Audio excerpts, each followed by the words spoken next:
noches con todos.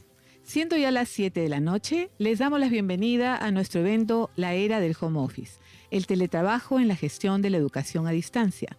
Este evento es organizado por el Estudio Obregón Sevillano y auspiciado por FW Consultores en Gestión, Seniors Productora de Eventos, en colaboración con el Estudio Lescano y Asociados. El Estudio Obregón Sevillano fue fundado en enero de 1999.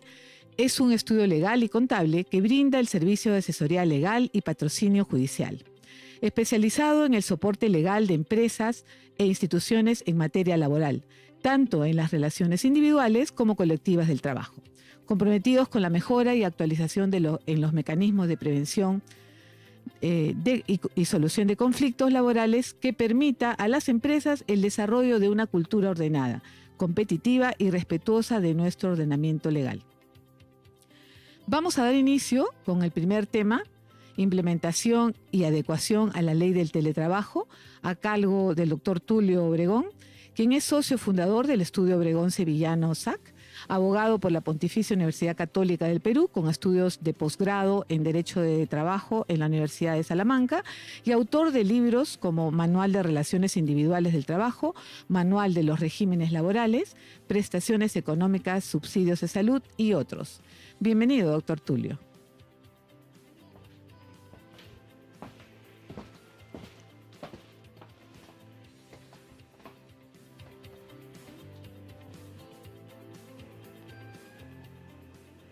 Muy buenas noches. Estamos aquí para conversar sobre un tema bastante novedoso, es el teletrabajo. A partir de la pandemia del 2020, todos nos acostumbramos al trabajo desde casa, ¿no es cierto?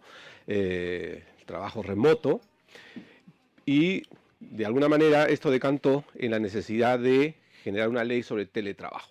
Sin embargo, no es que recién a partir del año 2022, cuando se aprueba la ley 29245, la ley del teletrabajo, se reguló esta figura. Ya hará más de 20 años en el Perú se había aprobado una ley de teletrabajo, pero al parecer todavía no estábamos tan acostumbrados a este trabajo remoto, que prácticamente esa ley no tuvo mayor aplicación. Sin embargo, a partir del trabajo remoto que nos impuso la pandemia, se ha dinamizado mucho más este sistema de trabajo y por eso hay esta regulación.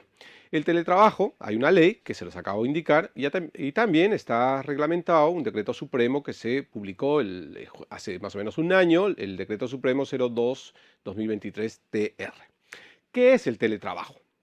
Lo primero que tenemos que saber cuando vamos a hablar de cualquier tema, obviamente, es el concepto, la definición. El teletrabajo es una modalidad de prestación de labores que se caracteriza por el desempeño sin la presencia física del trabajador en el centro laboral, pero se mantiene obviamente una relación laboral con el empleador, se realiza mayormente a través de la utilización de las plataformas y tecnologías digitales, es decir, a través de las tecnologías de la información y la comunicación. Este teletrabajo, es decir, el trabajo en que el trabajador está en su domicilio o en el lugar donde él indique y está obviamente prestando la labor para la cual ha sido contratado, tiene unas características bien peculiares. La primera característica es que es voluntaria, ¿ok? Es decir, presupone el acuerdo entre el empleador y el trabajador para modificar el sistema de trabajo presencial a teletrabajo. Sí es bueno tener en cuenta que esta voluntariedad sobre todo se manifiesta cuando, digamos, el trabajador ya está teniendo un vínculo laboral y quieren modificar la modalidad por un teletrabajo. Pero si un trabajador fuera contratado por primera vez y le dicen que va a ser contratado solo si acepta hacer teletrabajo, en ese caso obviamente la voluntariedad no existe porque es la que se le ha impuesto desde el primer momento, ¿ok? Pues bien, es voluntario y es reversible. Reversible en ambos sentidos, es decir, puede un trabajador ser contratado para que labore mediante el sistema del teletrabajo y se puede modificar para un trabajo presencial o viceversa. Pero como dije antes, requiere el consentimiento de las partes, ¿ok? También otra característica que tiene el teletrabajo es temporal o permanente. Es decir, a lo mejor, por ejemplo, una trabajadora que está en estado de gestación podría pedir que mientras está en ese periodo, por un tema de protección, de salud, de riesgos, etcétera, prefiere hacer teletrabajo mientras dura ese periodo y luego se revierte a un trabajo presencial. En ese caso estaríamos hablando de un sistema de teletrabajo temporal, pero también podría ser permanente. Otra característica es que puede ser total o parcial, es decir, a lo mejor 3 días a la semana es presencial y los otros 3 días es teletrabajo. Esa también es otra característica del teletrabajo. Flexibiliza, como es lógico, la distribución del tiempo de la jornada laboral. Normalmente nosotros estamos muy acostumbrados a que cuando se hace una labor presencial hay una hora de ingreso, una hora de salida, ¿no es cierto? Un horario establecido y ese horario es más o menos rígido. Pero cuando se hace teletrabajo, la persona está mayormente en su domicilio, podría tener lapsos de trabajo como 3 horas, descansar 2, luego trabajar 3 horas, etc. Es decir, se flexibiliza el tiempo de la jornada laboral. Otra característica del teletrabajo es que puede realizarse dentro del territorio nacional o fuera del territorio nacional. Esta es una de las grandes virtudes que tiene el teletrabajo. Uno podría estar, si vive trabaja en, digamos, la empresa está en Lima, uno podría estar haciendo teletrabajo en Lima, pero lo podría estar haciendo en Arequipa o en otro país también. Aquí sí hay que tener en cuenta un aspecto que es muy importante. Si es que el trabajo se hiciera en el exterior, si bien desde un punto de vista laboral eso no es ningún problema, hay un vínculo laboral, es teletrabajo, sí hay que evaluar los temas migratorios, los temas tributarios e incluso muchas veces también los temas de las visas de trabajo. En el tema tributario es bueno tener en cuenta que todas las personas, cuando estamos viviendo en Perú, trabajando en Perú, tenemos una condición que se denomina domiciliado para efectos del impuesto a la renta y tributamos como tales. Pero una vez que salimos del Perú, y estamos fuera de Perú más de 183 días, perdemos esa condición de domiciliados y entramos a la condición de no domiciliados. Y ahí el impuesto a la renta se paga de manera diferente, solo para que lo tengan en claro. Mientras uno es domiciliado, tiene derecho a deducir como gastos 7 UITs y luego, sobre lo que llamamos la renta neta, una vez deducida las 7 UITs, pagamos el impuesto a la renta en base a una escala progresiva acumulativa que va desde 8%, 14% y así sucesivamente. En cambio, cuando se es no domiciliado, no hay derecho a la deducción de las 7 UITs y se paga una tasa fija de 30% de impuesto a la renta. Entonces, ese es un cambio que sí habría que evaluar si uno quisiera hacer teletrabajo desde fuera de Perú, porque de pronto vas a tener que pagar el 30% de impuesto a la renta, ¿no? Luego, también una característica que tiene el teletrabajo es que el trabajador es quien decide dónde va a trabajar, ¿no? Lógicamente, el trabajador decide, pero tenemos que tener claro que donde él vaya a decidir trabajar, debe ese lugar contar con las condiciones digitales y de comunicación necesarias para hacer un buen trabajo. Si alguien se quisiera ir a trabajar a una comunidad campesina, pero ahí no hay acceso a internet, etcétera, pues obviamente dificultaría el teletrabajo, ¿ok? Ahora, también hay que tener en cuenta que de alguna manera se busca promover o en todo caso estimular el teletrabajo para ciertas categorías de trabajadores. Por ejemplo, las personas con discapacidad, las madres gestantes, lactantes, personas que tienen que tener a su cuidado a menores, a personas con discapacidad, a personas enfermas, etc. Pero el hecho que se diga que se fomenta o se estimula que estas personas hagan trabajo a través de esta modalidad del teletrabajo no es obligatorio. El empleador puede decir no, por más que tengas personas que cuidar, por más que tengas niños que cuidar, se les requiere tu presencia y el trabajo tendrá que ser presencial. ¿Okay? Siguiente, por favor. ¿Qué facultades respecto al teletrabajo tiene el empleador? ¿Okay? El empleador es quien establece los medios, las herramientas para que se van a necesitar para la prestación del servicio. El empleador es el que hace las coordinaciones, es el que controla, es el que supervisa el desarrollo del teletrabajo. Es decir, no porque hay teletrabajo, el empleador deja de ejercer esas potestades que justamente le da la subordinación de supervisar, de controlar, de sancionar si se diera el incumplimiento respecto a la prestación del servicio por parte del trabajador. El empleador, ¿qué obligaciones tiene? Las mismas que tiene cuando el trabajo es presencial. Tiene que registrar al trabajador en las planillas, tiene que otorgar los beneficios sociales, los descansos remunerados, etc. Pero adicionalmente a ello, teniendo en cuenta esta modalidad de prestación de servicio, el empleador está obligado ¿a qué? A comunicar debidamente en forma motivada y con la anticipación correspondiente el cambio en el modo de la prestación de labores del teletrabajo a presencial o viceversa, mediante cualquier soporte digital o físico. Es decir, si el teletrabajo o el trabajo presencial no estuvieran dando los resultados que espera el centro laboral, el empleador, se puede modificar. Pero el empleador tendrá que hacer la comunicación y sustentar de manera correcta y objetiva esta necesidad del cambio. El empleador también tiene la obligación de evaluar objetivamente el pedido del trabajador de cambio de modalidad de prestación de servicios. Es decir, si un trabajador quiere cambiar de presencial a teletrabajo, de teletrabajo a presencial y lo solicita, el empleador tiene la obligación de responder a esa solicitud, sobre todo si la deniega, de manera sustentada objetivamente. ¿Ok? Otra obligación que tiene el empleador es el de entregar los equipos y el servicio de acceso a Internet, como también otorgar o pagar las compensaciones económicas por el uso de la energía eléctrica. Pero ojo, salvo pacto en contrario. Es decir, si bien el empleador debe asumir los costos de los equipos, del servicio de Internet, de la energía eléctrica, puede pactarse en contrario, con lo cual el empleador no tendría que asumir esos costos si es que el trabajador decide él asumirlos. ¿Ok?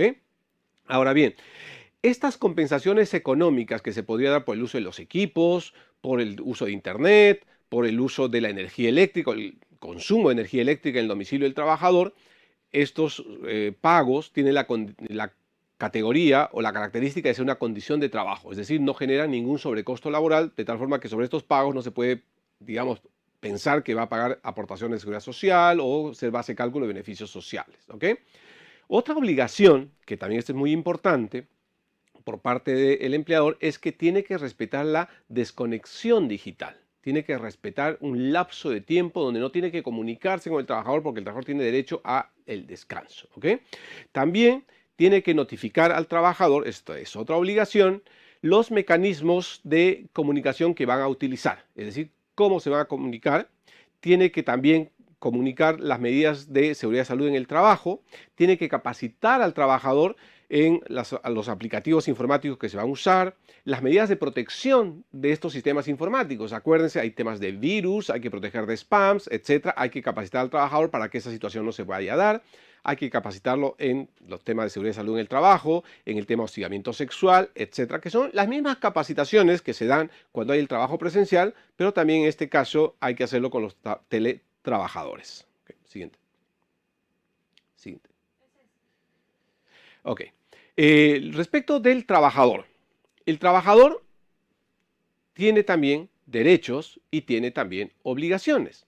Los derechos que tiene el trabajador son los mismos que tiene cualquier trabajador. Se tiene derecho a una remuneración, al respeto de la jornada laboral, a los descansos remunerados, a la seguridad social, al seguro de vida, etcétera, a formar sindicatos, a negociar colectivamente, etcétera. Pero vinculado con el tema del teletrabajo, ¿qué derechos específicos se da en esta modalidad de prestación de servicio? ¿Ok?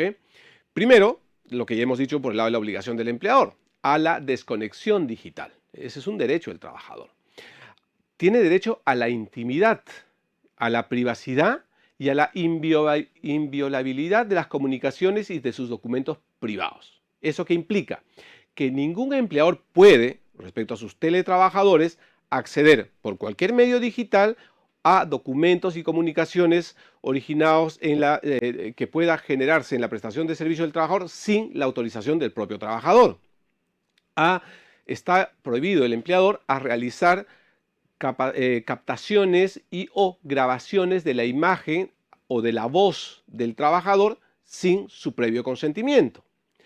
A ingresar al lugar donde se ejecuta la labor si es que el trabajador no lo ha autorizado. No puede ir a la casa del trabajador a querer ingresar. No, el trabajador lo tendría que autorizar de manera previa.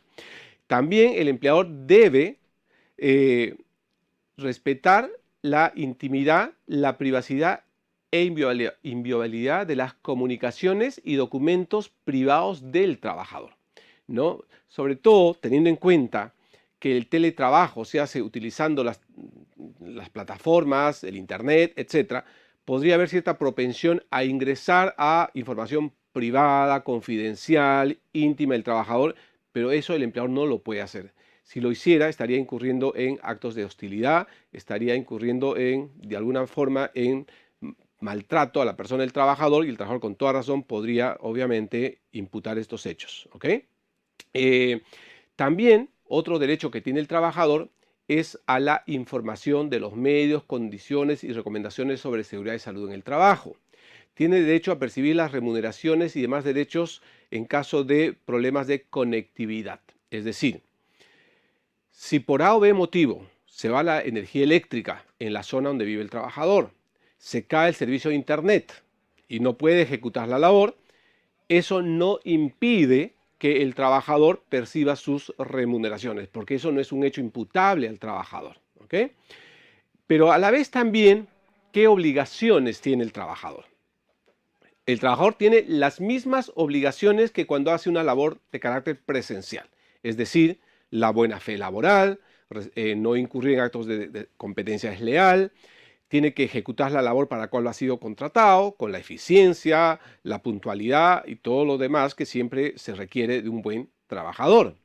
Tiene derecho, tiene la obligación de trabajar en forma personal, es decir, no cabe delegar en terceros la ejecución de la labor. Este es un elemento esencial de todo contrato de trabajo. Cuando se contrata a un trabajador, se celebra un contrato, es personalísimo o intuito persona, es decir, se contrata a esa persona y a nadie más. Entonces, no cabe delegación, no cabe sustitución, etc. Que eso es más fácil de controlar cuando el trabajo es presencial, pero cuando es teletrabajo, podría un trabajador buscar el apoyo, el soporte de terceros. Si eso lo hiciera, eso sería una falta grave y podría ser sancionado. Por eso se enfatiza en la normativa del teletrabajo que no cabe la posibilidad de que el trabajador delegue su labor en terceros. Otra obligación que tiene el trabajador es la de entregar y reportar el trabajo dentro de la jornada laboral, es decir, cumplir con la obligación de la jornada laboral si es que ésta se hubiera establecido. Cumplir las disposiciones emitidas por el empleador. Tiene que cumplir las medidas y condiciones y recomendaciones de seguridad y salud en el trabajo. Si lo han capacitado, si lo han entrenado en materia de seguridad y salud en el trabajo, obviamente tiene que cumplir esas capacitaciones, esas normativas emitidas por el empleador. Tiene el deber de protección y confidencialidad de los datos, así como guardar confidencialidad de la información proporcionada por el empleador para la prestación de las labores. Porque el trabajador, lógicamente, al estar haciendo una labor remota, tiene información que se le va compartiendo, tiene acceso a veces a información reservada al empleador y divulgar esta información es incumplir con este deber de confidencialidad. Eso tiene que tener mucho cuidado el trabajador y tiene que evitar que terceras personas puedan acceder a su computadora, a su laptop, etcétera, porque hay información que es sumamente confidencial y reservada del empleador. También hay que tener en cuenta que todo trabajador tiene una jornada laboral. Entonces, esta jornada laboral es la que remunera el empleador. Por lo tanto, en esta jornada laboral, el trabajador tiene que estar a disposición de su empleador para efectos de las coordinaciones, sus reportes, etcétera, que pueda querer hacer el empleador. ¿Okay? Otra obligación que tiene el trabajador es la de cuidar los bienes que le hubiera otorgado el empleador, usarlos solo para el teletrabajo y evitar que estos bienes sean utilizados por terceras personas ajenas a la relación laboral. En la experiencia, algo que yo he visto mucho es que a veces está, por ejemplo, la computadora le da al empleador una laptop o una iPad al trabajador. El trabajador a veces labora en la cocina, labora en el comedor, en la sala, etcétera, y por ahí se cayó el agua, etcétera, y termina dañando los bienes que le da el empleador. Entonces, esto es algo que el trabajador tiene que cuidar muchísimo. Tiene que trabajar en un espacio seguro para los equipos que le ha proporcionado el empleador, ¿no? Y más aún, muchas veces los trabajadores buscan hacer el teletrabajo en alguna cafetería, en algún restaurante, en algún parque, etcétera. Y podría darse situaciones de hurtos o robos, etcétera. Eso también es algo que tiene que cuidar el trabajador. Es decir, hay que tener en cuenta que cuando a un trabajador se le dan equipos para la prestación de servicios, se convierte en un depositario de estos equipos. Y si estos equipos él los pierde, él es responsable de esa pérdida. Entonces, por eso que se enfatiza mucho en la obligación de todo trabajador de cuidar los bienes que se le hubieran otorgado y usarlos solo para la prestación del servicio que se le ha dado y obviamente en condiciones o en lugares que no deterioren estos equipos. ¿Okay? Otra obligación que tiene todo trabajador es la de participar en los programas de capacitación que dispone el empleador. Si hay que capacitar al trabajador en materia de seguridad y salud en el trabajo, sobre prevención del hostigamiento sexual y otros temas, el trabajador tiene la obligación de participar de estas capacitaciones, ¿ok? Ahora bien, respecto a la implementación del teletrabajo, ¿qué formalidades se exige? Se exige la formalidad escrita, es decir, es obligatorio que cuando se tiene un teletrabajador se firme por escrito, ya sea un contrato, si es que es un trabajador nuevo, digamos, o una suerte de convenio, cuando ya el trabajador viene elaborando desde un tiempo atrás, para implementar el teletrabajo, ¿ok? Esto hay que tenerlo en cuenta, la formalidad escrita, ¿ok? Otro aspecto que hay que tener en cuenta respecto a la implementación del teletrabajo es que una vez que se implemente el teletrabajo, el trabajador puede pedir el cambio de modalidad, si es que considera que le es más conveniente hacer un trabajo presencial o también viceversa. Si el trabajador pidiera esta modificación, el empleador tiene 10 días para responder. Si pasan esos 10 días, se considera aceptada la petición del trabajador, ¿ok?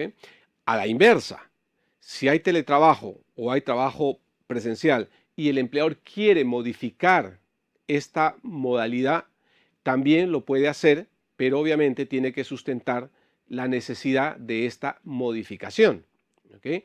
Si el empleador, ante el pedido del trabajador de modificar la modalidad, no estuviera de acuerdo, tiene también que sustentarlo de manera objetiva, ¿ok? Si el empleador quiere modificar la modalidad de prestación de servicio, no lo puede hacer en forma inmediata, mínimo con 10 días de anticipación, que además son días hábiles, ¿ok? Respecto al lugar, ya lo hemos indicado anteriormente, el lugar donde se ejecuta el teletrabajo es una decisión del teletrabajador, ¿ok? Es el quien decide dónde va a trabajar y además si es que decide modificar el lugar donde lo va a hacer, tiene que comunicarlo a su empleador mínimo con 5 días hábiles de anticipación, ¿ok? Respecto del contrato, el contrato, lastimosamente, en los últimos años en nuestro país, una de las características que se está dando mucho en la legislación, al aprobarse la legislación laboral, es que cada vez nos volvemos más reglamentaristas, ¿no? Es decir, cada vez ponemos más normativas, más requisitos, en lugar de flexibilizar, pues más bien hacemos todo lo contrario. Entonces, respecto al contenido del contrato, o el acuerdo o el convenio que se vaya a suscribir cuando se cambia la modalidad de trabajo presencial a teletrabajo, ¿qué es lo que se tiene que incluir dentro de estos convenios o contratos? ¿Ok? Primero, hay que indicar si es total o parcial, es decir, solo unos días o todos los días.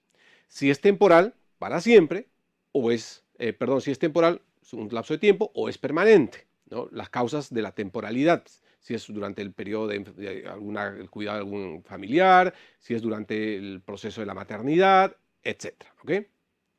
El plazo mínimo de preaviso para que el trabajador asista personalmente al centro laboral cuando el empleador lo vaya a necesitar por alguna comisión, etcétera, ¿no? Es decir, si es que es necesario que el trabajador se presente para algún reporte, para alguna reunión, etcétera, hay que indicar con cuántos días mínimos de anticipación se le va a citar o comunicar, salvo obviamente, como es lógico, los casos de caso fortuito o fuerza mayor, ¿ok? Hay que establecer la jornada laboral, considerando el horario de desconexión digital, que como mínimo la desconexión debe ser de 12 horas en un periodo de 24 horas. Por lo tanto, podemos establecer, si establecemos, por ejemplo, jornadas atípicas como de 4 horas, descanso, 4 horas, etcétera, hay que tener en cuenta que el trabajador debe tener 12 horas de desconexión digital y estas 12 horas son continuas. No es que le podemos decir al trabajador vas a tener 6 horas de desconexión en la mañana y 6 horas de desconexión en la tarde. No, son 12 horas de desconexión digital que deben ser continuas, ¿ok? Luego hay que poner en el contrato, dentro de las cláusulas, los mecanismos de comunicación, de supervisión y control que utilizará el empleador. ¿Cómo te vamos a controlar? Si es que a la hora que ingresas tienes que comunicar o se va a generar un reporte en automático, etcétera, ¿ok? Luego hay que poner en el contrato cuáles son las plataformas y tecnologías digitales para la prestación de las labores, tales como la provisión de equipos, cuál es la plataforma, las tecnologías digitales, qué tipos de plataformas para comunicaciones, qué programas informáticos se van a utilizar y como es lógico, la tecnología cambia y obviamente este aspecto pues irá actualizando también según lo que la empresa vaya modernizándose, ¿no es cierto? También en el contrato tiene que indicarse la compensación económica por el uso de los equipos, si son del trabajador, si es que se va a pagar algo, del uso de Internet, si se va a asumir algún costo, la forma como se va a pagar el consumo de energía eléctrica, si es que también se conviene que el empleador lo va a asumir. Como dijimos al principio, cabe pacto en contrario, es decir, cabe que se pacte que el empleador no va a asumir ningún costo. ¿Ok? Luego, la declaración jurada del trabajador que de manera expresa declara que no va a permitir que algún tercero sustituya su labor ejecutando la labor para la cual él ha sido contratado. ¿Ok? Además de ello, hay que tener en cuenta otra formalidad que es importante. Todo trabajador tiene que ser declarado en la planilla electrónica, tiene que ser dado de alta en el T-registro. Entonces, existe la obligación de comunicar al Ministerio de Trabajo que existe un teletrabajador, pero esta telecomunicación se hace simplemente indicando en la planilla electrónica que tengo un trabajador que hace una labor remota, ¿no? Siguiente, por favor. Ahora bien, lo que les he indicado es lo que señala la ley del teletrabajo, que es lo que debe contener o las cláusulas que debe contener el contrato del teletrabajador. Sin embargo, cuando se aprobó el reglamento, a través de este reglamento se incluyeron cláusulas adicionales que se debe incluir en el contrato, como son las obligaciones del empleador. ¿Cuáles son las obligaciones? La de la capacitación, el respeto a la desconexión digital, el respeto a la intimidad, etc. Los derechos y obligaciones del teletrabajador, que los expliqué hace un instante. No debiera ser necesario poner esto en el contrato, pero el reglamento lo obliga. Y no debiera porque ya obviamente está en la legislación, ¿no? Normalmente lo que está en la legislación ya no se debe incluir en un contrato, pero acá lo imponen. ¿Ok? Las medidas de protección contra el hostigamiento sexual. Claro, si la empresa tiene un reglamento, pues con que le entreguemos el reglamento sobre prevención y sanción del hostigamiento sexual, estaríamos cumpliendo con esta obligación. Las medidas de seguridad y salud en el teletrabajo también hay que indicar en el contrato. En el caso de que el empleador sea quien le va a proveer al trabajador de los equipos digitales, ¿no? Hay que indicar cuáles son estos equipos y qué medidas de seguridad y de periodicidad de mantenimiento tienen que tener estos equipos para asegurar un correcto funcionamiento.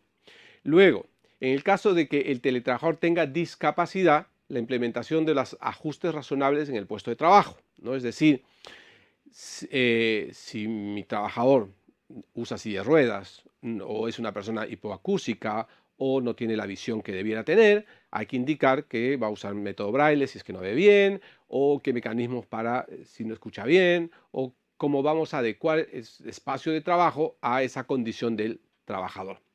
Y entre ello también, pues podemos incluir cualquier otra que establezca el empleador. ¿Ok? Respecto de la jornada de trabajo. En principio, como todo trabajador, la jornada máxima es de 8 horas diarias o 48 horas semanales. Sin embargo, entre la normativa que regula la jornada de trabajo, hay que tener en cuenta que se considera que quien trabaja fuera del local del empleador no está sujeto a la jornada máxima. Por eso que se establece que si queremos, el empleador puede imponer una jornada estricta de 8 horas diarias, pero si no, podría ser flexible en ese tema, pero sí hay que respetar las 12 horas continuas de desconexión digital. ¿Ok? La jornada laboral de las 8 horas, como dije antes, también puede ser distribuida de manera libre. ¿Ok? Si hay un control estricto de la jornada laboral, entonces obviamente se aplican las normas sobre horas extras si se trabaja más allá de la jornada establecida, si se trabaja días de descanso, si se trabaja feriados, hay que asumir el costo de las horas extras. ¿Ok? Si queremos, se puede implementar un registro de asistencia también, que en este caso obviamente tendría que ser un registro electrónico. Respecto a la desconexión digital, que el empleador tiene que respetar, ¿ok? Se establece que en ese lapso de tiempo, ¿en qué consiste la desconexión digital? En que el trabajador tiene todo el derecho a no responder ninguna comunicación, ningún WhatsApp, ningún correo, no recibir ninguna órdenes, salvo causa de fuerza mayor. En el caso de los trabajadores de dirección, que son trabajadores de por sí excluidos de la jornada máxima y que por lo tanto pueden trabajar muchas más horas de las que normalmente labora cualquier trabajador, ¿no? Y que como otros trabajadores no fiscalizados, etcétera, si bien no hay una jornada máxima, pero sí se les aplica el derecho a la desconexión digital de las 12 horas continuas. ¿Okay? Siguiente. En temas de seguridad y salud en el trabajo. ¿Okay? Si bien se está trabajando en casa, eso no quita que haya un nivel de riesgo también, sobre todo los riesgos ergonómicos, ¿no? De estar sentado tanto tiempo, a lo mejor en unas sillas que no son las más idóneas, etcétera, el escritorio no tiene altura, estamos trabajando en la mesa, el comedor, etcétera. Entonces, sí hay que cuidar el tema de seguridad y salud del trabajo en el caso de teletrabajadores. Por eso se establece que todo empleador tiene que identificar los peligros que implica el teletrabajo, evaluar los riesgos e implementar las medidas correctivas a las que se encuentra expuesto el trabajador. ¿Okay? Para ello, como es lógico, el teletrabajador tiene que brindar las facilidades al empleador para que ingrese a su domicilio, al lugar habitual donde él va a trabajar. Pero, si el trabajador no quisiera eso, podrían acordar que se haga una suerte de autoevaluación de los riesgos, que el propio trabajador evalúe a qué riesgos podría estar expuesto en su domicilio donde él decida trabajar, pero obviamente previa capacitación por parte del empleador sobre estos posibles riesgos. ¿Okay? Ahora, la autoevaluación no exime de responsabilidad al empleador. ¿Okay? En todo caso, queda claro que el empleador comunica y capacita al teletrabajador sobre las medidas, condiciones y recomendaciones de seguridad y salud en el trabajo y que además este trabajador está obligado a cumplir. Esto es de manera resumida lo que les puedo decir sobre esta nueva modalidad de prestación de servicios. Es un contrato de trabajo, es un vínculo laboral, pero lo que cambia en el teletrabajo es el lugar donde se trabaja. La costumbre, la tradición siempre fue trabajar en el lugar del empleador. El teletrabajo es el trabajo que hace en el domicilio del trabajador, donde el trabajador decida hacerlo. Así que bueno, eso ha sido todo por ahora. Espero en otra oportunidad poder abordar algún otro tema. Gracias.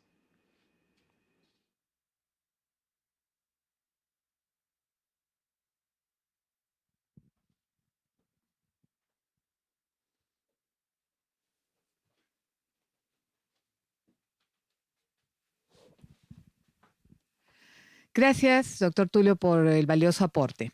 Vamos a continuar con la segunda ponencia, las problemáticas que existen en la educación a distancia, a cargo del doctor Cristian Vigil, ponente experto en Derecho Educativo, actualmente gerente legal de la Universidad Norbert Wiener y del Instituto Daniel Alcides Carrión. Asimismo, el doctor Cristian Vigil es director administrador del Instituto Peruano de Derecho Educativo, IPDE, y miembro de la primera comisión consultiva en Derecho Educativo del Colegio de Abogados de Lima. Adelante, doctor Vigil.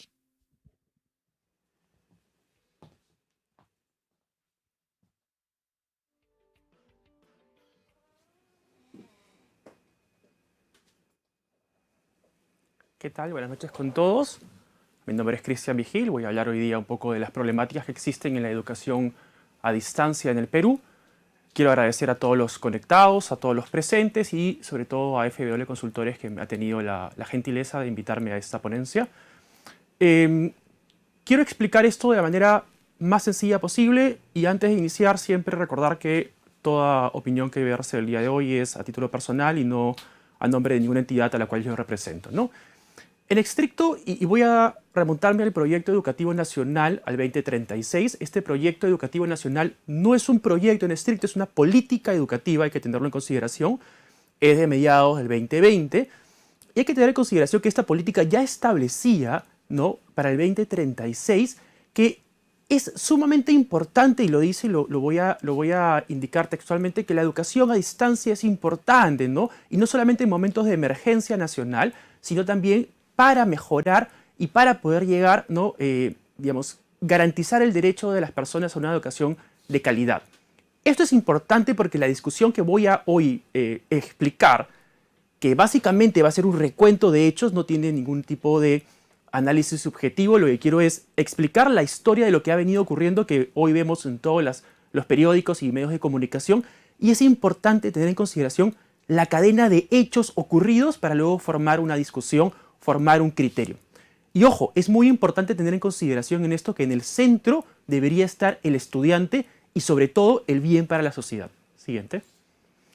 Y esto inicia con la ley 31.520, que básicamente es la ley que restablece la autonomía para las instituciones educativas universitarias, ¿no? Y esta ley hace una serie de modificaciones a la 30.220, que es la ley de universidades. Pero ojo con las modificaciones que hace y vamos a ver cómo va ocurriendo y cómo va impactando en los diferentes, digamos, entes estatales. Siguiente. ¿No? ¿Y qué ocurre? ¿Dónde nace digamos, se origina el tema en cuestión? El tema en cuestión que vemos en toda la prensa especializada en educación, medios de comunicación, etcétera, vemos a SUNEDU salir a decir cosas, vemos a la ministra de Educación a salir a decir otras cosas, se origina en estas dos normas, ¿no?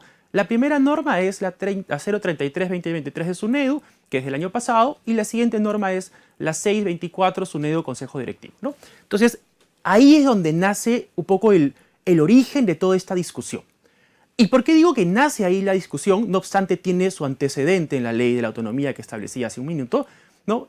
Y vemos un informe de la PCM, que es de junio del año pasado, ¿no? Que más o menos en el 3.5 te dice de manera clara, directa, sin que quede dudas, que SUNEDU, si bien tiene cierta autonomía, no puede ser una isla, y lo dice textualmente, lo dice y lo voy a citar, es decir, una isla, ¿no? Como lo pueden ver en la diapositiva, y no puede ser una isla porque finalmente en el sistema jurídico peruano todo estamento público tiene una estructura respaldada en la Constitución. Entonces, nadie dice que SUNEDU no tenga determinada autonomía para poder ejercer sus labores, digamos, naturales en la ley. No obstante, no puede ser considerada fuera o abstraído de los cuerpos normativos, fuera o abstraído de la Constitución. Y esto lo digo porque finalmente van a ver más adelante cómo se malutiliza esta supuesta autonomía para considerar que son una isla del derecho, lo cual este informe en el numeral 3.5 que podemos ver acá, lo niega. Siguiente, por favor. ¿Y qué dice este informe en sus conclusiones? El informe es bien claro. Dice que finalmente SUNEDU, ¿no?, depende y se encuentra bajo el ámbito de aplicación del Ministerio de Educación. Esto es sumamente importante porque termina indicando este informe del propio Estado. Un Estado le pregunta a otro Estado, SUNEDU le pregunta a la PCM, ¿cómo se aplican estas cosas? Y la PCM responde diciendo que SUNEDU pertenece dentro del Ejecutivo al Ministerio de Educación. Siguiente, por favor. ¿Y qué termina ocurriendo en esta historia? Luego de las normas mencionadas recientemente, ¿no? PCM lo que indica en sus conclusiones no es que SUNEDU no pueda regular el tema. Lo que dice expresamente es que SUNEDU debe de cumplir el análisis de calidad regulatoria como cualquier otra entidad estatal. Es decir, PCM no está diciendo que SUNEDU no puede regular temas específicamente de universidades como bien le corresponde, sino que para hacerlo, como cualquier otra entidad pública, tiene que cumplir determinadas normas para emitir y ejercer su facultad de regular. Entonces, en este punto, hay que tener claro que todas las entidades públicas, para poder ejercer su natural competencia de regular, tienen que hacerlo cumpliendo justamente el sistema jurídico. ¿Y qué pasa en este momento?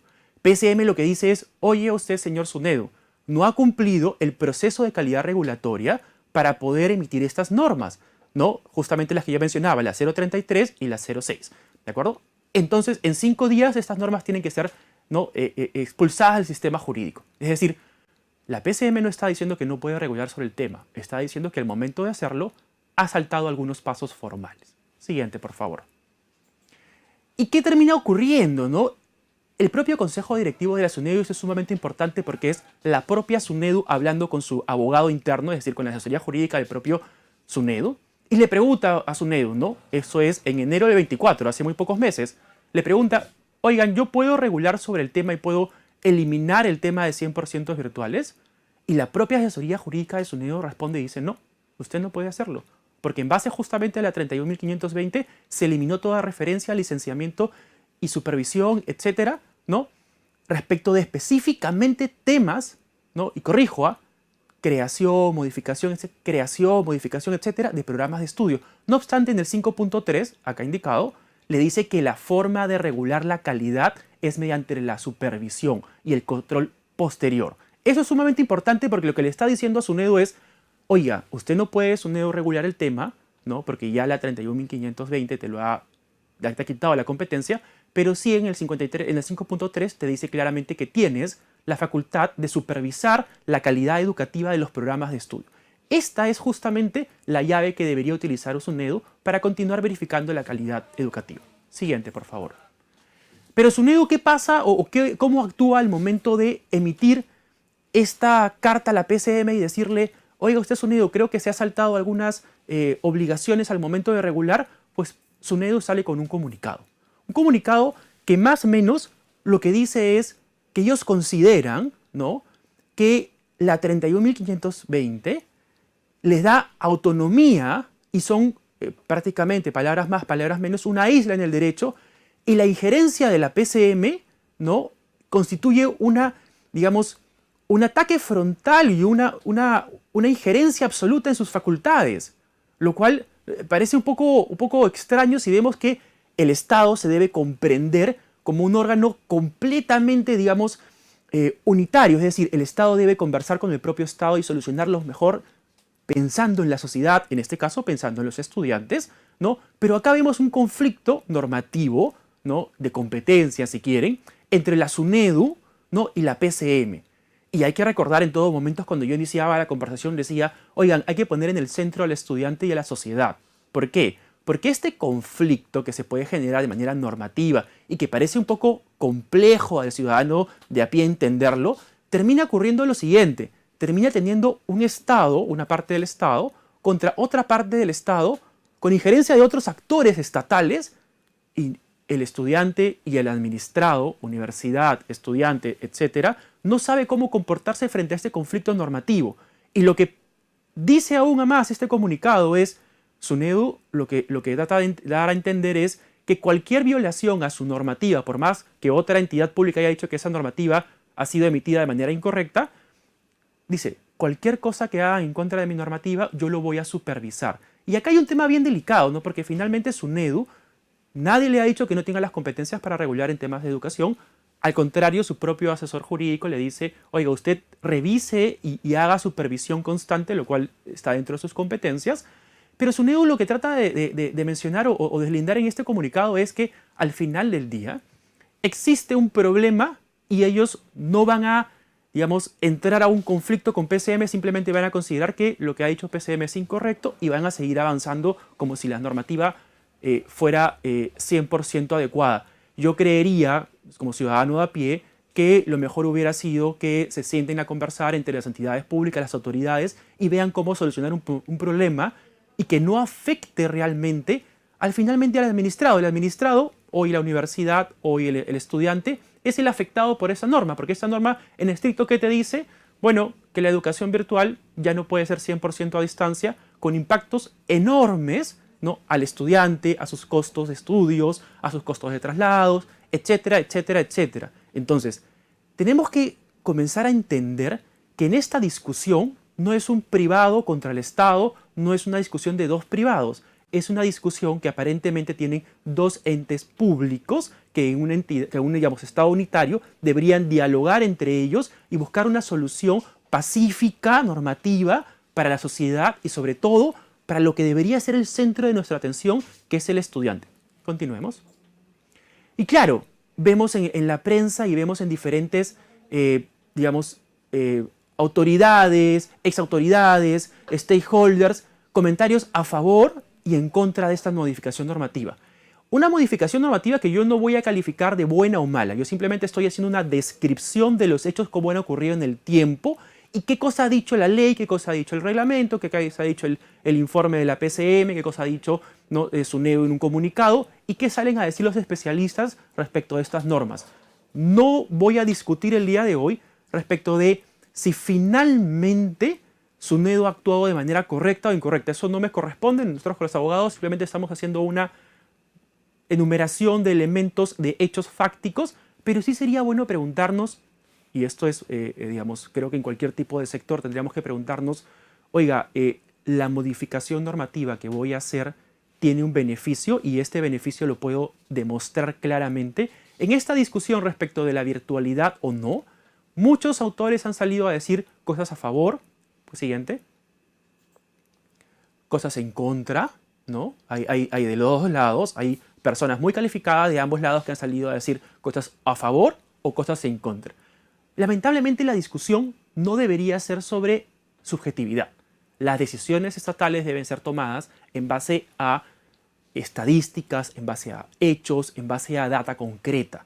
¿Por qué? Porque cuando la información o cuando las decisiones no se toman con data concreta, termina ocurriendo una discusión como la actual. Esta discusión, que otra vez voy a repetir hasta el cansancio, es un órgano del Estado contra órgano del Estado que pudieron haber discutido en cualquier otro foro y no públicamente como lo están haciendo, porque esto debilita finalmente el sistema educativo, perjudicando a los actores del sistema educativo y sobre todo perjudicando al estudiante. El estudiante debería ser el centro de cualquier toma de decisión, es decir, el funcionario público debería poner al centro al estudiante y pensar, este cambio normativo, ¿cómo afecta positivamente al estudiante? Este cambio normativo, ¿cómo afecta negativamente al estudiante?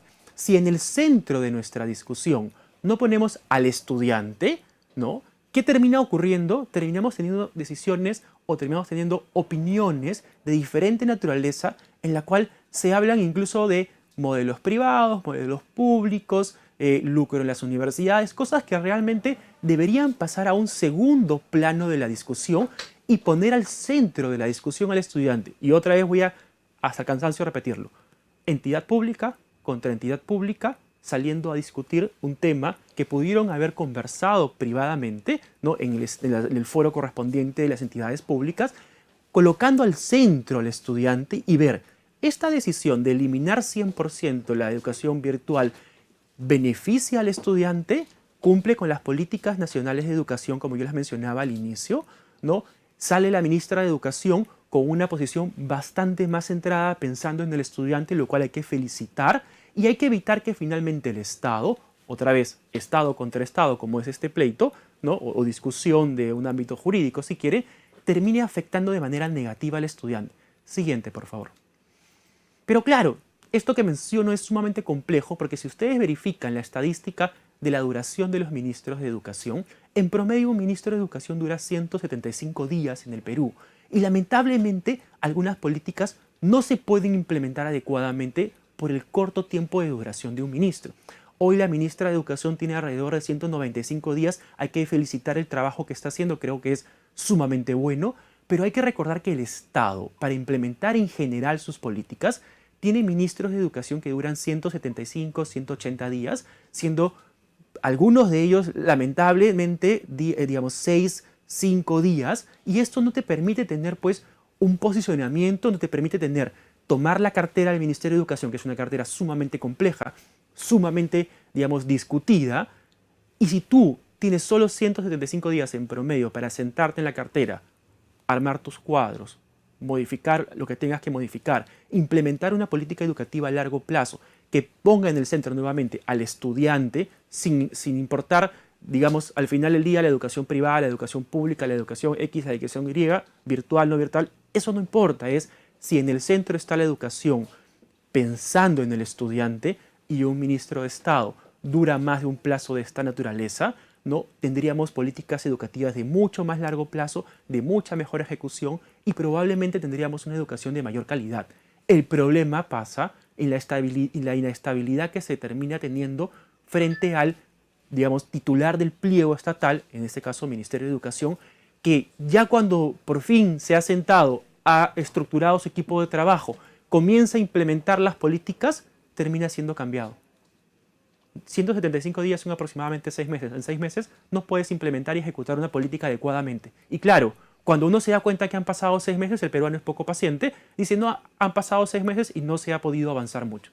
Claro, ¿qué tipo de política, digamos, educativa puedo terminar de manera eficiente en 6 meses? Es lamentable, no se puede avanzar. Entonces, creo que hay que tener paciencia, hay que pensar que la ministra de Educación actual está haciendo las cosas, a mi parecer, bastante bien, y hay que tener en consideración que esta discusión, nuevamente, y no me voy a cansar de decirlo, es una discusión entre público contra público en el cual nadie ni el privado ni el estudiante termina beneficiándose.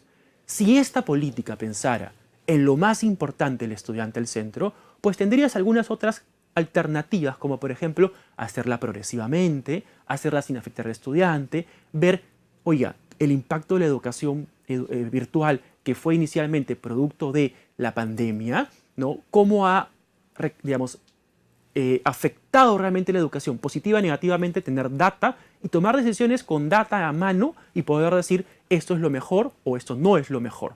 Y en el centro al estudiante, porque si haces una política como la que está ocurriendo el día de hoy, que hace un quiebre de la noche a la mañana con la publicación de la norma esta aplicaba, lo que termina ocurriendo es que tanto las universidades como los estudiantes entran en zozobra y no van a saber cómo comportarse frente a esta nueva norma.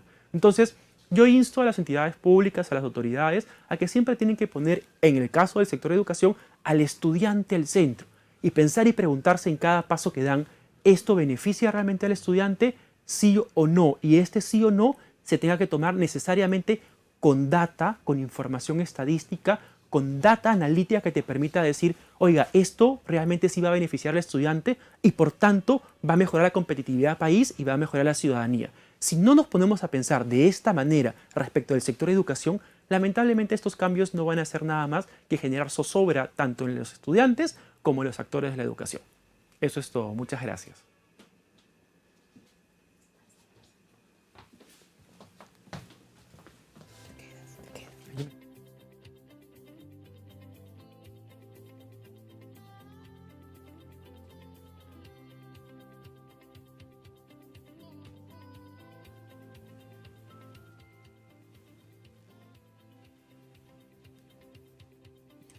Gracias, doctor Vigil, por su participación. Y ahora estamos habilitando el chat para que todos ustedes puedan dejar las consultas que deseen hacer a nuestros ponentes. Antes de dar por finalizado este workshop, vamos a absorber las consultas que nos han hecho. Para el doctor Tulio, ¿en qué casos un empleado podría obligar a un trabajador a hacer el trabajo presencial? A ver, si bien, como dijimos al momento de la exposición, que el teletrabajo es voluntario, pero si se hubiera implementado un teletrabajo y no estuviera dando los resultados esperados en términos de productividad, en términos de eficiencia, en términos de puntualidad, y esto se ha evaluado de manera objetiva, un empleador tiene todo el derecho a modificar la modalidad para retornar al trabajador de esa modalidad de teletrabajo a un trabajo presencial. Una segunda pregunta es, ¿puede el trabajador oponerse a la decisión del empleador de aplicar el teletrabajo o regresar a la presencialidad? ¿Puede oponerse? Sí, o sea, en principio es la implementación del teletrabajo es voluntario, ¿no? Si el trabajador está acostumbrado a hacer un trabajo presencial y el empleador quisiera que haga teletrabajo, si no hay acuerdo, se mantendría el trabajo presencial. Pero si ya se hubiera implementado el teletrabajo y no da los resultados que se están esperando y el trabajador no quisiera volver, pero digamos la evaluación objetiva demuestra que no es igual su rendimiento cuando hace trabajo presencial que teletrabajo, ahí sí el trabajador estaría obligado a retornar aunque no lo quisiera. ¿De acuerdo? Y respecto de las comunicaciones, ¿cómo son las comunicaciones? ¿Es válida la entrega de documentos de manera virtual, electrónica? Sí, justamente yo creo que una de las características que tiene el teletrabajo es que nos ha llevado a una virtualidad en muchos aspectos. Esto es interesante, incluso estoy seguro que muchos de los que nos están viendo a través de la transmisión, sobre todo si hay, por ejemplo, no sé, abogados, contadores, etcétera, habrán visto que ahora casi todo es virtual. Las notificaciones se hacen a través de mesas de partes virtuales, se hace un recurso, una demanda, contestación de demanda, todo se hace de manera virtual. Entonces, ¿eso a qué nos lleva? A que ahora la mayoría de las comunicaciones puedan ser virtuales también, ¿no? Es decir, eso no quita si queremos hacerlo de manera formal, con el papel, la comunicación, un memo, etcétera, impreso. Pero actualmente, y eso habría que ponerlo sí en el contrato de modalidad de teletrabajo, que toda la comunicación va a ser virtual, ¿no? La comunicación se manda a través del correo electrónico, a través de WhatsApp, a través de algún mecanismo, alguna plataforma, intranet, etcétera, que tenga el centro laboral. De acuerdo, correcto. Y una pregunta para el doctor Vigil. ¿El teletrabajo tiene los mismos beneficios sociales completos en comparación con los docentes que realizan actividades presenciales? con los beneficios que reciben los docentes? Cuando lo ha explicado el doctor Tulio, creo que esa pregunta era más para él. Sí, tiene los mismos beneficios y digamos, los docentes tienen, al igual que en el régimen general, diferentes modalidades, tiempo parcial, tiempo completo, etcétera, ¿no? Y esto puede ser contrastado de alguna manera con lo que termina ocurriendo en el día a día, ¿no? De acuerdo. No sé si quieran agregar alguna idea final.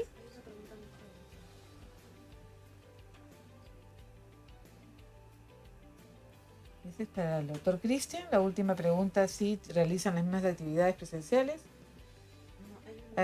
Estas discusiones sobre la virtualidad entre SUNEDU y MINEDU está ocasionando que las universidades busquen adecuarse a ellas. ¿Tendrá efecto similar en los institutos?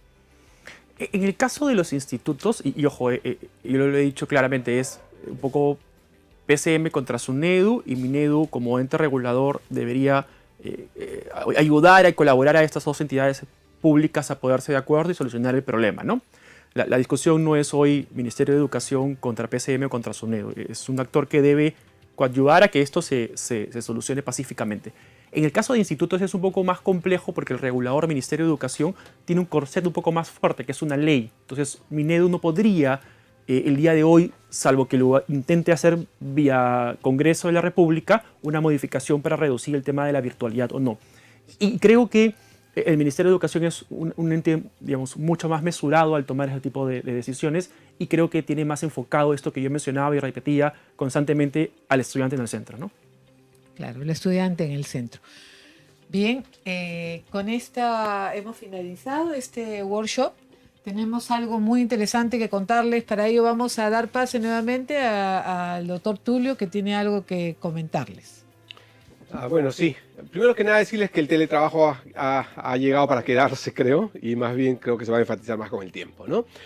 Bueno, también queremos comentarles que en vista del interés que todos ustedes presentan sobre esta temática que hemos compartido el día de hoy, el teletrabajo, que es algo, como dije antes, que ha llegado está acá ya para quedarse, estamos organizando un segundo encuentro en un taller especializado en donde comentaremos sobre las obligaciones que debe asumir el empleador en la implementación del teletrabajo, como las capacitaciones en materia de seguridad y salud en el trabajo, en materia de prevención y hostigamiento sexual, sobre la implementación de equipos y programas para la presentación de servicios del trabajador, quién asume los costos del teletrabajo, las obligaciones del trabajador y además, algo que es importante, el mecanismo de fiscalización que tiene la SUNAFIL para que verifique el cumplimiento o la no violación de las normas de seguridad y salud en el trabajo. Esto va a ser el día 9 de abril a las 7, de 7 a 9 de la noche, un pago casi simbólico, 69.90, y para cualquier información pueden escribirnos al 9468030068 o por correo electrónico al correo electrónico mespino@fwconsultoresengestión.com y se pueden inscribir en este taller. En nombre del estudio Obregón Sevillano, queremos agradecerles a todos por haber participado en nuestro primer workshop online, que estamos seguros será de mucha ayuda para la gestión de sus empresas en la educación a distancia. Queremos agradecer a nuestros ponentes, a los doctores Tulio Obregón y Cristian Vigil, y a nuestras marcas colaboradoras FW Consultores en Gestión, Seniors, y al estudio Lescano y Asociados. Tendremos muchas más actividades como estas, así que síganos en nuestras redes sociales para que estén al tanto. Esperamos encontrarnos en una siguiente oportunidad. Que tengan una buena semana. Hasta pronto.